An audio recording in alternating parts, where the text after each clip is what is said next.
এটা এখন ভয়ঙ্কর একটা পরিস্থিতিতে রূপ নিয়েছে। এমওইউ যে বলে সাইন করবে, এদিকে দেখা যাচ্ছে আবার কিন্তু দেখা যাচ্ছে আপনার অ্যাটাক করে বসছে। তো এখানে যেটা সবচেয়ে বড় কথা আরেকটা যেটা যে Israel, what are we getting out of this war? শূন্য মরে গেলে আমেরিকা কতটা ভয়ঙ্কর হয়ে ওঠে এবং এটির আভ্যন্তরীণ রাজনীতি কিংবা মানুষের মধ্যে এটির প্রভাবটা কি ধরনের পড়ে? যুক্তরাষ্ট্রের সাথে এই শান্তি চুক্তি করার ব্যাপারে অথবা যুদ্ধবিরতি করার ব্যাপারেই অনেকে মনে করছে যে এটা আত্মঘাতী হচ্ছে, এটা ঠিক হচ্ছে না। আসলে দেখুন, এই যুদ্ধটা এখন এমন একটা পরিস্থিতি, আপনি বললেন যে পুরো দমে পূর্ণ স্কেলে কি এটা আসলে পূর্ণ স্কেলের থেকেও এটা it can take any turn. এটা ইজ সো আনএক্সপেক্টেড, সো মানে কি বলবো যে এটা এখন ভয়ঙ্কর একটা পরিস্থিতিতে রূপ নিয়েছে। এবং এখানে সবচেয়ে আমার কাছে যেটা মনে হচ্ছে, মিডল ইস্টের কান্ট্রিজ গুলো এরা কিন্তু actually they are playing actually dual role. একদিকে যুক্তরাষ্ট্রের সাথে, একদিকে কিছুটা ইরানের সাথে, বা বিশেষ করে চায়না এবং রাশিয়ার জন্যই আর কি। তো এই মিডল ইস্টের কান্ট্রিজ গুলো কিন্তু এখানে সবচেয়ে বড় আমি মনে করি কঠিন ভূমিকাটা কিন্তু পালন করছে। তাদের কিন্তু উচিত কিন্তু একসাথে একত্রিত হয়ে এই যুদ্ধটাকে থামানো। কারণ এখন কিন্তু ট্রাস্ট ডেফিসিট আমরা যেটা বলছি সবসময় আর কি, যুক্তরাষ্ট্র এবং ইরানের মধ্যে যে ট্রাস্ট ডেফিসিট। কারণ একদিকে বলে সিজফায়ার, আর একদিকে কিন্তু আপনার অ্যাটাক শুরু করে। তো এর তো কোনো আসলে শেষ নাই। এবং আপনি এমওইউ যে বলে সাইন করবে, এদিকে দেখা যাচ্ছে আবার কিন্তু দেখা যাচ্ছে আপনার অ্যাটাক করে বসছে। তো এখানে যেটা সবচেয়ে বড় কথা আরেকটা যেটা যে Israel, what are we getting out of this war? এটা কিন্তু অলরেডি কিন্তু ইয়াংস্টার যারা আমাদের যে যুব সম্প্রদায়, তারা কিন্তু অলরেডি কোয়েশ্চেনিং। আমি বিশ্ববিদ্যালয়ে আছি, মাঝে মাঝে কথা হয়, এবং অনেকেই বলছে তো what are we getting out of it, এবং আমরা কেন এত মানুষকে কিল করব? সো এর যে ভয়াবহতাটা আপনি যেটা বলছেন যে এখন ইকোনমি সবকিছু এফেক্ট হচ্ছে, but on top of that ওয়ার্ল্ডে যে আমাদের ইমেজটা, আপনি যে প্রথমে আমাদের বললেন যে খেলার মাধ্যমে কিছুটা কি হলো কিনা, আমরা যে ইমেজটা হারিয়েছি, এটা কিন্তু আসলে পুনরুদ্ধার খুব ডিফিকাল্ট এখন এই ইয়েতে। তো ভয়ঙ্কর যে আপনি বললেন যে এটা কিন্তু আরো ভয়ঙ্করের দিকে যাচ্ছে। there is no actually, আমি কোনো রেজলিউশন দেখি না যে এখানে আসবে। সুতরাং আমার কাছে মনে হচ্ছে যে মিডল ইস্টের কান্ট্রিজ গুলো, এবং এট দ্য সেম টাইম ইসরায়েলকে বোধহয় আমার মনে হয় রিথিঙ্ক করা উচিত। Israel what they are trying to accomplish is not going to happen. এবং এই ইসরায়েলকে যুক্তরাষ্ট্র যেভাবে হোক, president Trump he has the total control about this guy particular Netanyahu. এবং যুক্তরাষ্ট্র যদি এইভাবেই যদি যায়, কিন্তু প্রবলেম হচ্ছে আমাদের পলিটিশিয়ানরা, আপনার রিপাবলিকান এবং ডেমোক্রেটিক পার্টি দুই দলেই দেখবেন যে জায়নিস্ট একটা গ্রুপ আছে। এই জায়নিস্ট গ্রুপটাই কিন্তু আসলে কিন্তু প্রেসিডেন্ট ট্রাম্পকে কিন্তু অনেক সময় কিন্তু তারা কিন্তু ওইটা কন্ট্রোলের দিকে যেতে দিচ্ছে না। সুতরাং এই ভয়ঙ্কর পরিস্থিতি আরো কিন্তু আপনি দেখুন যে 17 জন বোধহয় আপনি বললেন যে মারা গিয়েছেন, 400 জন মতো ইনডেট হয়েছে। আমার কাছে কেমন যেন মনে হয় this thing can be more because আমরা কিন্তু আসলে অনেস্ট ভাবে এইভাবে কিন্তু আমরা জানি না যুদ্ধে যেটা হয় আর কি, সবসময় কিন্তু চাপিয়ে রাখা হয়। আর এটা তো আমরা শুধু যুক্তরাষ্ট্রের কথা বলছি, আপনি যদি হিউম্যানিটির কথা চিন্তা করেন, সারা বিশ্বের যদি পিস স্টেবিলিটি চিন্তা করেন, থিঙ্ক অ্যাবাউট হোয়াটস হ্যাপেনিং দেয়ার। গাজা বাদে যে ইরানেই যে এখন যে আপনার দেখুন যে এখন বিভিন্ন ধরনের স্থাপনাগুলোর উপরে যে বোম্বিং হচ্ছে, এতে করে যে আপনি শুধু যে মরে যাচ্ছে অ্যাটাকের জন্য তা না কিন্তু, এবং স্টারভেশন এবং ডিজাস্টার যে শুরু হচ্ছে আর কি, বিভিন্ন ধরনের আপনার যে রোগ বালাই থেকে যে শুরু হবে ইরানে, that is going to be even আরো disaster. So at this point I do not see any sign of going to resolve and readdress this issue. আমি ঠিক এই জায়গাটা থেকে সৈয়দ মাহমুদুল্লাহ ভাইয়ের কাছে যেতে চাই। সেটা হলো যে আমেরিকার শূন্যের মৃত্যু, এটি আমেরিকানদেরকে অনেক বেশি আলোড়িত করে। এবং যখন আমরা এতদিন 13 জনের হিসাবটা জানতাম, 17 জনের হিসাব জানলাম এবং অনেক বেশি আহত হওয়ার খবর শুনছি।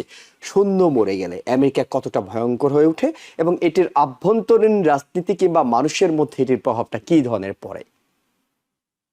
নিশ্চয়ই প্রভাব পড়ে, কারণ যখনই মারা যায়, এখনো পর্যন্ত সংখ্যা অত্যন্ত সীমিত, কিন্তু এই যে কয়েকদিন আগে 2 জন মারা গেলেন, তারপর আবার আর একজন, সেজন্য ট্রাম্প বলেছেন এটা আমরা প্রতিশোধ নেব, এবং সেই জন্য প্রচন্ড ভাবে আরো আক্রমণ চালানো হচ্ছে।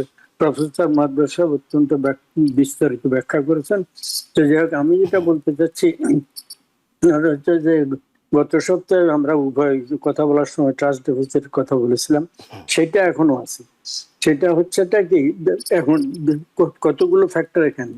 যুদ্ধ যেটা আশা করেছিলেন মেমোরেন্ডাম অফ আন্ডারস্ট্যান্ডিং, তারপরে 60 দিনের ভিতরে ফার্দার আলোচনা করে একটা সমঝোতা পথে যাবে এরকম আশা করা গেছিল। কিন্তু এখন আমরা যেটা দেখছি আবার নতুন করে যে যুদ্ধ শুরুতে ব্যাকগ্রাউন্ড হচ্ছে দুটো। একটা হচ্ছে ইরানের ভিতরে এই যে ট্রাস্ট ডেফিসিট যে কথা বলা হচ্ছে, তারা ভয়ঙ্কর ভাবে ভীত বলে মনে হচ্ছে যে যুক্তরাষ্ট্র প্রকৃতপক্ষে একটা সময় নিয়ে তাদেরকে নিজেদের যুদ্ধাস্ত্র আরো তৈরি করা, আরো এদিকে কাছাকাছি নিয়ে আসা, মানে প্রস্তুতিটা আরো জোরদার করা। তারা কখনো আক্রমণ থামাবে না। তাদের যে মূল target, original target, regime change বা এদের দেশের মানে বেসিক ধ্বংসলীলা আরো বাড়ানো, এগুলা তারা চালিয়ে যাবে। দুই নম্বর হচ্ছে যে তাদের যে প্রথমে তাদের চিফ সহ ইমাম খামেনি সহ কয়েক ডজন নেতাকে মেরে ফেলা হয়েছিল, এবং বাকি নেতাদের ভিতরে এখনকার যে মুস্তাফা খামেনি তিনিও আহত হয়েছেন, এবং তিনি সত্যি কেন তার পিতার শেষকৃত্যে উপস্থিত থাকেননি, কতটা তিনি অসুস্থতার কারণে, কতটা নিরাপত্তার কারণে, এটাও ফলে ওভারঅল তাদের ভিতরে একটা যে আমাদেরকে এরা শেষ করে দিবে, একটা হচ্ছে আমাদেরকে পরাস্ত করা ছাড়াও তো আমাদেরকে শেষ করে দিবে, এইটা একটা বিশাল তাদের আতঙ্ক। ফলে আমরা এখন মানে শেষ মুহূর্তে আমার দেশের ক্ষতি হচ্ছে। মানুষ যখন হয় কি জলে ডুবে যায়, সাগরে পড়ে যায়, হাবুডুবু খেতে থাকে, তখন তাদের মতিগতি হয়তো অনেকে ঠিক থাকে না। তো তারা এখন মনে করছে যে আমরা এমন একটা অবস্থায় আছি, আমরা মানে যদি শান্তি চুক্তির দিকে যাই, সেটা মানে এন্ড অফ দি ডে সেটা হয়তো করবে না, আমাদেরকে শেষ করে দেবে। ফলে শেষ পর্যন্ত আমরা বীরের বেশে, তথাকথিত কোট অন কোট বীরের বেশে লড়াই করে শেষ করি। অন্তত ইতিহাসে আমাদের মানে নাম থাকবে, আমাদের জাতির ইতিহাসে, দেশের ইতিহাসে, মানুষের ইতিহাসে একটি। দুই নম্বর হচ্ছে এই শান্তি প্রক্রিয়া নিয়েও আবার ইরানিয়ান লিডারশিপের ভিতরে দ্বিমত দেখা দিয়েছে। এটা স্পষ্টত গত কয়েকদিনে ওই দেশের বিভিন্ন মিডিয়া যেগুলো বাইরে বেরিয়ে এসছে তার থেকে দেখা যাচ্ছে। এমনকি খামেনির অন্ত্যেষ্টিক্রিয়ার সময় তাদের একজন নেতাকে মানে রীতিমতো দুয়ো তুলে সেখান থেকে তাকে পালাতে হয়েছে। তাদের প্রেসিডেন্টের বিরুদ্ধে, পেজেশকিয়ানের বিরুদ্ধে স্লোগান উঠেছে। ফলে সেখানে মানে এটা শুনতে যুক্তরাষ্ট্রের সাথে শান্তি চুক্তি করার ব্যাপারে অথবা যুদ্ধবিরতি করার ব্যাপারেই অনেকে মনে করছে যে এটা আত্মঘাতী হচ্ছে, এটা ঠিক হচ্ছে না। এই কারণে তাদের বিরুদ্ধে মত, এমন এইটা নিয়ে সেখানে বিরোধ আছে। নেতৃত্বের ভিতরে দুটো অংশ, সেটা একটা লড়াই করতে। তো ওভারঅল পরিস্থিতি খুব ভালো মনে হচ্ছে না, এবং মনে হচ্ছে যে যুক্তরাষ্ট্র যেভাবে আক্রমণ বাড়াচ্ছে এবং ইরান পাল্টা আক্রমণ যুক্তরাষ্ট্রের উপর তো তেমন একটা করতে পারছে না, ওই ঘাটিগুলোতে একটু একটু আক্রমণ করছে, এবং আক্রমণ করতে গিয়ে আরব দেশগুলোর কিছু কিছু তাদের অন্যান্য স্থাপনাও ক্ষতিগ্রস্ত হচ্ছে।